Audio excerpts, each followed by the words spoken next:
Hi everyone.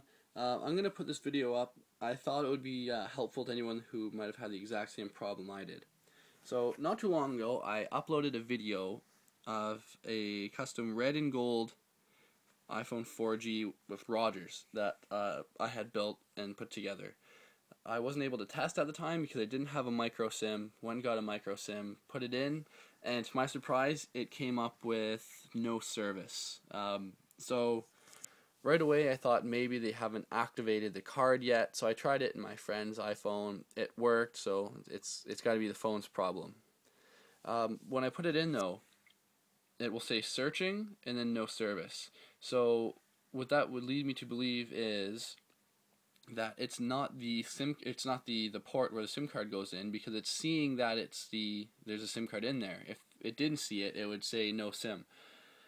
So I hopped on the Google and I punched in no service after screen replacement, and there were tons of threads explaining that you either disconnected something or you could have damaged something. So let me just pop this off and I'll try to run down what fixed it for me. So some people were saying that under here is an antenna. I'm not exactly sure what it's for, what part of antenna. People say it's the Wi-Fi antenna or 3G antenna that actually connects right under there. And it's just like the little silver dot, you plug it in. So I thought that was it at first. I ordered a new one off eBay. That didn't fix it. Still clipped in, everything fine. There has to be connector points as well.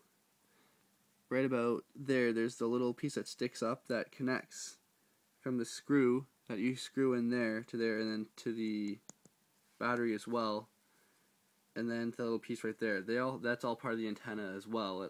It's for 3G reception. For a while, because admittedly I didn't put it together as I should. I kind of half-assed it, so it's missing about 3 screws. One of the most crucial screws that you do need in the phone is the one that belongs right up here. This, I believe, is what will, connect your Wi-Fi or like close the circuit off. So what this actually is, underneath the shield, and if you can see, there's a little gold prong right there where my nail is. That connects to your headphone jack right there. It's the bracket that you screw your headphone jack into to the frame. That actually has like a gold strip that runs all the way across and onto that. And then once you put the screw down there, there's also a little connector underneath that goes to the motherboard. So the screw to that little piece of metal to the motherboard, and then through the bracket, and then down to the frame. That's what will connect your Wi-Fi. So mine is really weak right now, but I've put in a few screws that just barely touch it, and it goes all the way up to 3 bars on the 3rd level of my house where the router is in the basement. So that's pretty much what I've concluded. That's the problem for the Wi-Fi. So if you have weak Wi-Fi, it's possible that you've broken the bracket, so it's not getting a full bar. It's just barely touching each other, or you're missing that screw. So just keep that in mind. Last night I found the fix. It actually wasn't hardware, it was software for my phone, this specific problem. I just decided to reload 5.0.1 and download the most current version of Red Snow, because I had the first one when they put it out for the Untether, and I believe that there was a bug in it. So everything booted properly, but it could have been something with mobile substrate as well, where it wasn't allowing my SIM card to reach the network. I had called Rogers. They punched, there was the right number on the SIM card, the SIM card was active, just wasn't receiving a phone. It was software. So that's probably one of the first things anyone should have done. I tried turning it off a bunch of times, putting on airplane mode, turning airplane mode off, back and forth. Wi-Fi was still pretty weak because I don't have that screw. But the reception problem was solved by just restoring the phone and then re-jailbreaking with the most current Red Snow. That being said, Bluetooth works really well. I can get reception I can see the Bluetooth headset in my car from my room. That's at least 30-40 feet away, so that works really well. That's this half right there, I believe.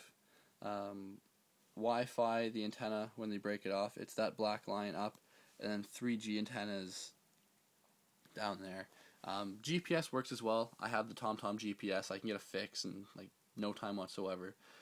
So if you're having Wi-Fi problems, make sure there's a proper connection underneath this shield with that little metal bracket. If you've taken it off and you don't have that little silver metal piece right there, you probably have to order a new bracket, because there's a little piece that sticks out that actually touches the motherboard. That's what you need. So if you're not making contact, the chain's broken more or less. So just it's $9. You can probably get one from Canada or the US, so you don't have to wait 20 days from China. This really did nothing for me because I guess it was already functional. It was just software. So if you have any questions, concerns, comments, you can leave them on my video, or you can send me a private message. I do check my page very often. I try to do my best to help any subscriber, any viewer. Also check my page, because I do upload videos quite often explaining any problems I've had and any fixes I've had with them, or if I don't have a fix for it and if you have it, I'd be more than pleased to hear it. So again, thanks for watching. Subscribe, rate, comment. Please, it's all for a good cause. It's going into my Google AdSense, and right now I think I have 83 cents they're going to be sending me on a check. So thanks for watching the entire video. I hope I helped someone out there.